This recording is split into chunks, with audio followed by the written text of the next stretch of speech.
It's our final segment of the Screen Team on today's Talk 930 KWOC. The show is being brought to you by Whitworth Gift Chest Jewelers, Fearless Social, and Poplar Block Drywall. We got one more film to do, and this one I liked.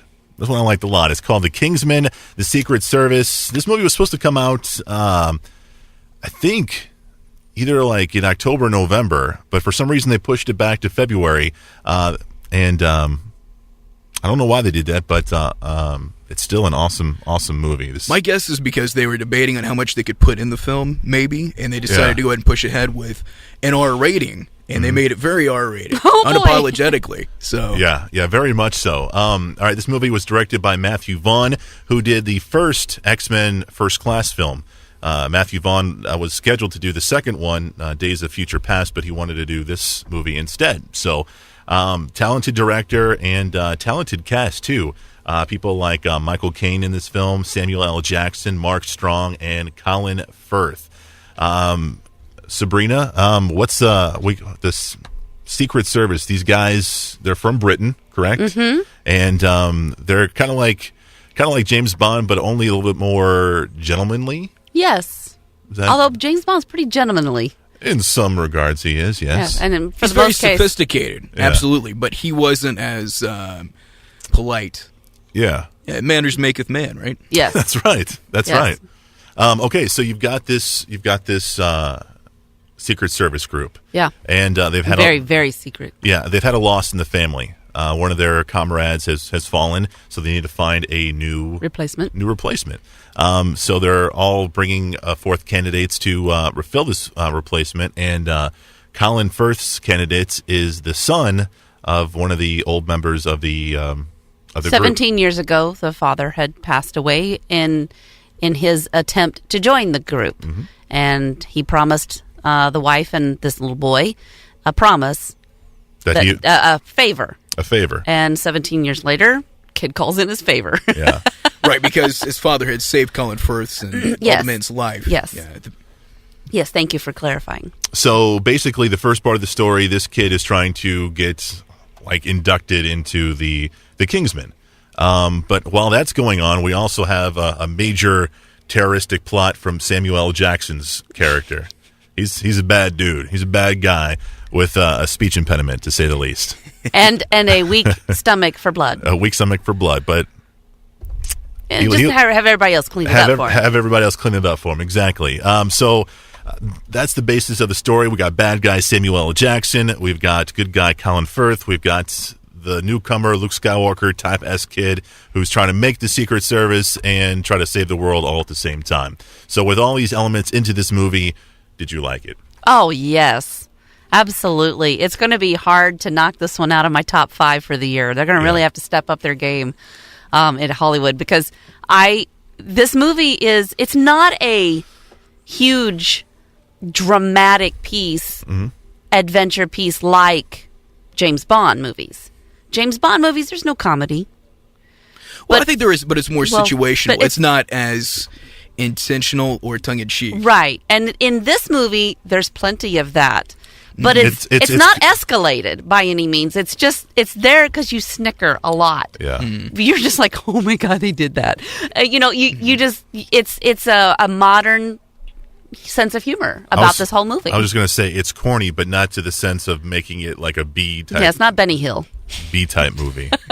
I don't know. I could have used yakety sax in right? that movie. Maybe. I loved this movie. I thought that the young guy that they brought in, this newcomer, is phenomenal in playing the character he was set to play. Young kid, pompous, attitude, no problem doing anything. In fact, he's bored. And in boredom gets into trouble, which is how he ends up having to make that phone call. Right. And it's this typical, I'm going to take you and turn you around and make you a good guy. You're a good guy in bad guy clothing, and he's just like, he's a punk. Mm-hmm. And he's a punk because he grew up without a father. Yes. Because his mother is stuck dating I wouldn't say a gang member, but he's the definitely a ruffian. Thug. Yeah, exactly. The local and he's pub abusive thug. and just not a good guy. Yeah. And so that's usually what youth does in reaction to it. They establish pretty well that he's a talented kid, very smart, and Olympic level, I think, swimmer, maybe gymnast. Olympic, kid. something, yes. Because he never had the proper guidance, his talent went to waste. Yeah, he was scared of leaving mom behind. Right. Mom needed him. And so you get this great sense of family and dedication and devotion, and I just can't succeed because then I'd have to, give all that up. And that's the two things he battles with all the time. Do I succeed or do I stay and take care of my mom?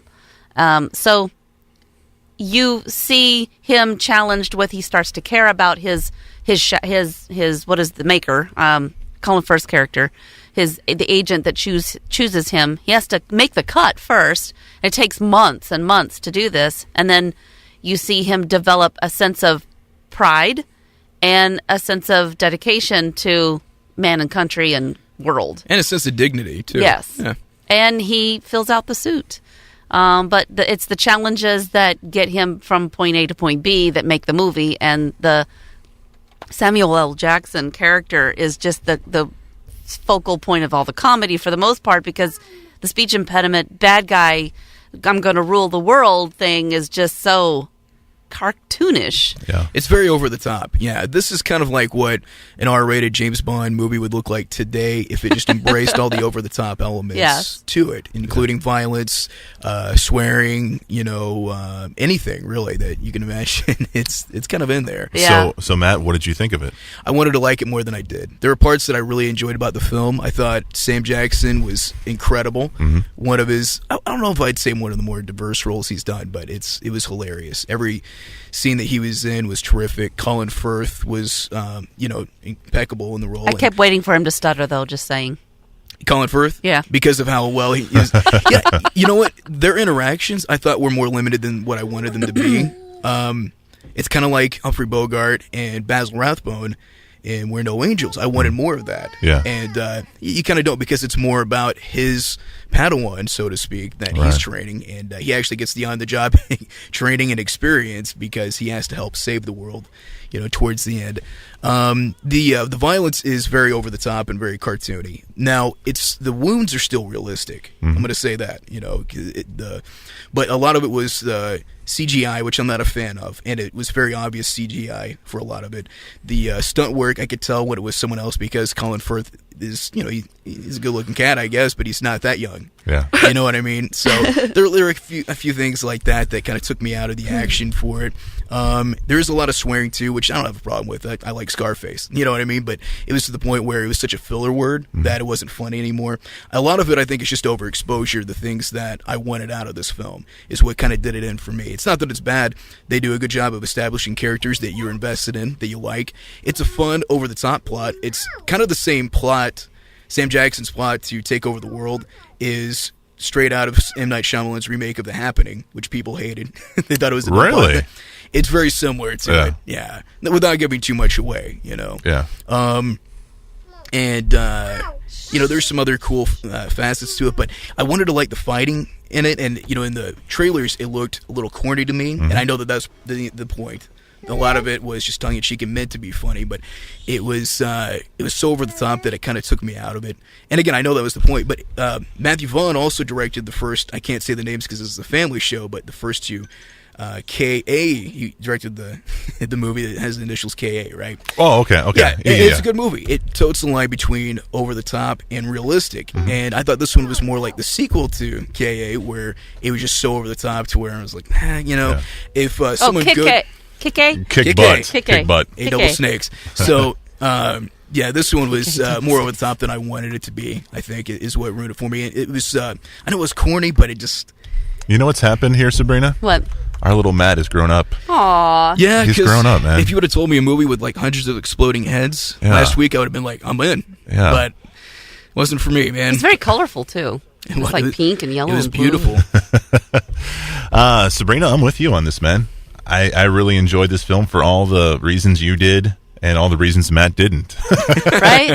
I love the over-the-topness. I love the fight scenes in there, especially the one at the church. I thought that was fun. And oh, my goodness. And let me just clarify, it's a hate church, by the way. Yeah. So. Right, yeah. Oh, yeah, good point. Good point. We do need to say that. Yeah, he fought in a church. But yeah. I mean, there was... from top to bottom, I like this film, and Hollywood's going to have a hard time getting this movie out of my top 5. So, what do you think, Luke? Exactly. Yeah, we I'd didn't like let him watch this because movie. we did not take him to this I movie. was about to Everybody. say. No kids allowed. We're not those kind of parents. Matt, thank you so much for being on the show, and I know we're not going to see you again until you get married. So from Sabrina and myself and the rest of the Screen team, Wait, we're not going to see him till then? we're going to see him, but not on the show. I was about to say, I did send you a save the date card. Well, yeah, you did. Not on the show, people. Anyway, as I was saying, Okay. Congratulations from everybody here at the Screen team. Well, thanks, guys. I appreciate it. All right, we're going to come back next week for a new edition of the Screen team. We're going to have Sabrina, we're going to have Chelsea, and Sabrina, we're going to be doing a couple of cartoons. Well, actually, kind of 3-ish cartoonish movies. The first one is Big Hero 6. Oh, yeah. Good choice. We're also going to be doing the Box Trolls. Yep. And Cinderella, the new live adaptation. Our animation show. But this one's not animated, but it's based on the animated Disney fantasy. film. Okay. Fantasy. Yeah, all right. Anyway, we'll be back with the Screen team next Saturday at 6 p.m. Say bye-bye. Bye-bye. Awesome. For Matt, Sabrina, Chris, and Luke, we are the Screen team on today's Talk, 930 KWOC.